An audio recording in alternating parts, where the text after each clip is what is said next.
Hi, ఇప్పుడే war two cinema చూసొచ్చా, review చేస్తున్నా.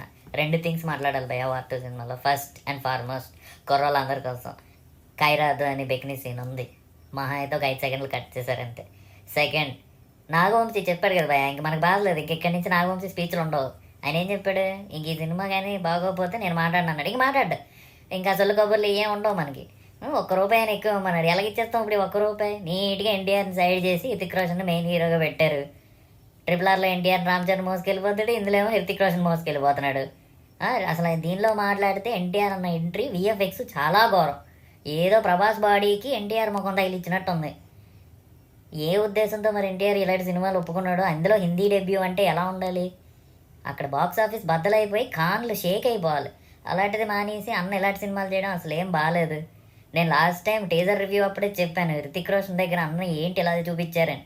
ఇప్పుడు దాన్ని నిజం చేశారు. దీనికోసం నాగవంశీ వచ్చి స్పీచ్లు ఇచ్చి ₹1 అయినా హిందీ వాళ్ళకన్నా ఎక్కువ ఇవ్వాలి. ఎక్కడిస్తాం? సినిమా బాగుంటే ₹1 ₹10 ఇస్తాం. ఒక్క సీన్ అంటే ఒక్క సీన్. నన్ను అడిగితే యశ్రాజోడు నీట్గా ఆ పాత రొమాంటిక్ సినిమాలు తీసుకుంటేనే సుఖం. ఈ స్పైసీ యూనివర్స్లు మానేస్తే సుఖం. దీన్ని మీరు ఏమంటారు? దయచేసి నిజంగా మీరు మూవీ ఫ్యాన్స్ అయితే కామెంట్ చేసి చెప్పండి. బాయ్.